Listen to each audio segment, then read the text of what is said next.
धन धन सतगुरु तेरा ही आसरा, यमदूतों से छुड़ाकर दोबारा जिंदा किया।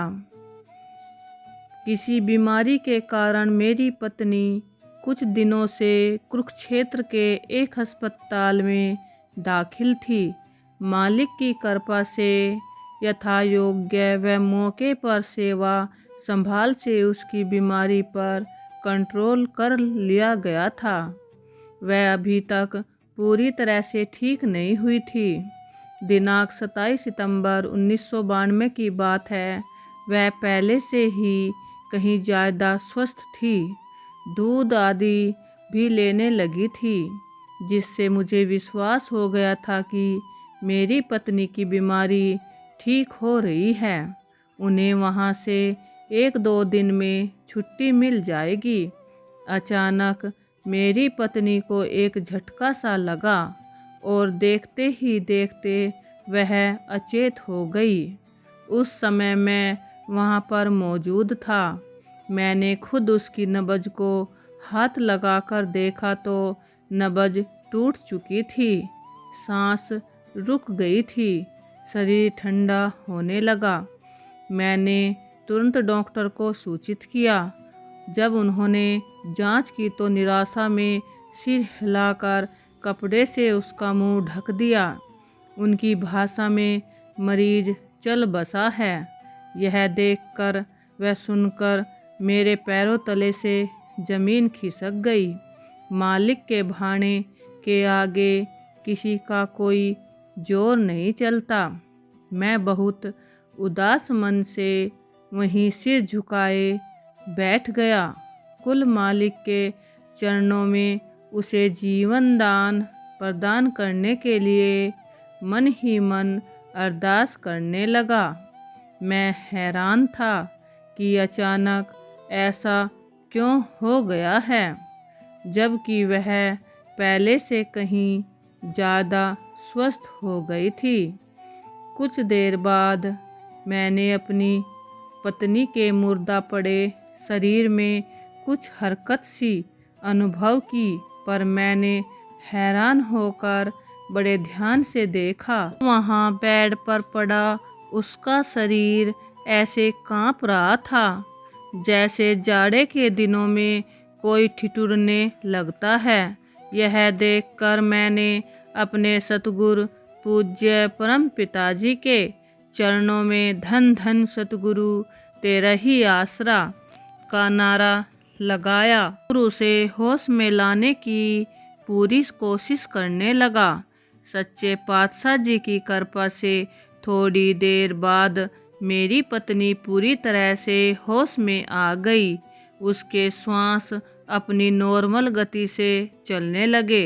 कुल मालिक के उस अद्भुत खेल को देखकर मैंने अपने सतगुरु वाली दो जहान दातार जी का लाख लाख बार शुक्राना किया।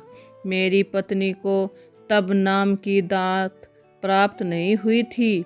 मेरे पूछने पर कि तूने उस समय के दौरान अपने अंदर क्या अनुभव किया है, मेरी पत्नी ने बताया कि उसकी रूह शरीर त्याग कर सीढ़ियों के द्वारा ऊपर को चढ़ती जा रही थी।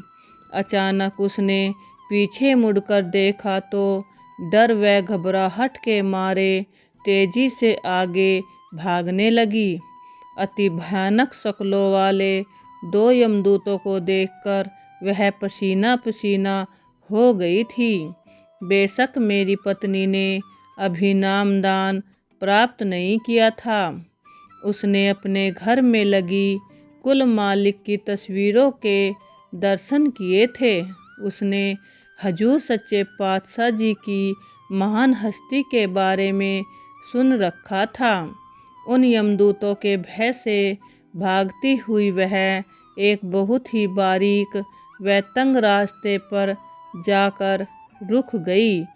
जब उसने आगे की तरफ देखा तो सामने कुल मालिक हजूर सच्चे पातशाह जी का सत्संग लगा हुआ था।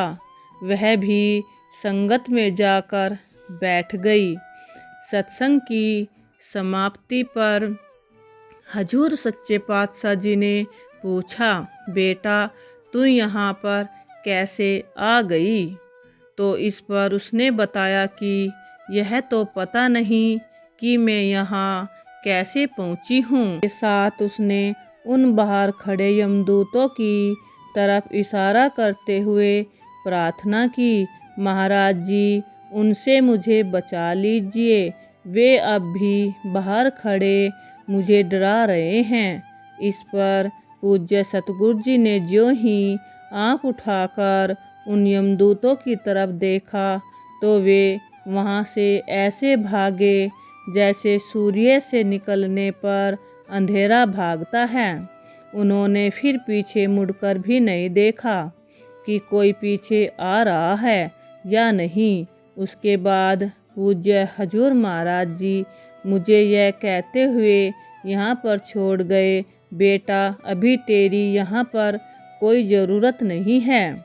उसने मुझे यह भी बताया कि जिन सीढ़ियों के द्वारा वह ऊपर चढ़कर गई थी उन्हीं सीढ़ियों द्वारा महाराज जी पूज्य परम पिताजी के साथ साथ वह यहाँ तक आई है। मेरी पत्नी को दोबारा जिंदा देखकर सभी हैरान थे। अपनी अपनी बुद्धि के अनुसार वे अपने विचार व्यक्त करने लगे। कोई कह रहा था कि इसके प्राणवायु शरीर के किसी भाग में कहीं अटक गए होंगे जो अचानक फिर चलने लग गए हैं। कोई कह रहा था कि प्राणायाम के अभ्यास द्वारा श्वासों को काफ़ी समय तक रोका जा सकता है। मैं सब कुछ सुनकर चुपचाप अपने प्राणधार प्रीतम प्यारे सामर्थ्य दाताजी का मन ही मन धन्यवाद कर रहा था कि मेहरबान सतगुरु वाली दो जहान पिता शाह सतनाम सिंह जी महाराज ने मेरी लाज रख ली और एक बिना नाम वाली रूह का भी सच्चे पातशाह जी ने अपने पवित्र दर्शनों के स्पर्श से उद्धार किया है। मेरी पत्नी कुछ ही दिनों में बिल्कुल स्वस्थ हो गई। इसके साथ ही उसने अगले सत्संग पर डेरा सच्चा सौदा दरबार में जाकर पूजनीय हजूर महाराज जी से नामदान प्राप्त कर लिया। पूज्य सतगुरु जी की शरण में आकर अपनी आत्मा का उद्धार किया। धन धन सतगुरु तेरा ही आसरा।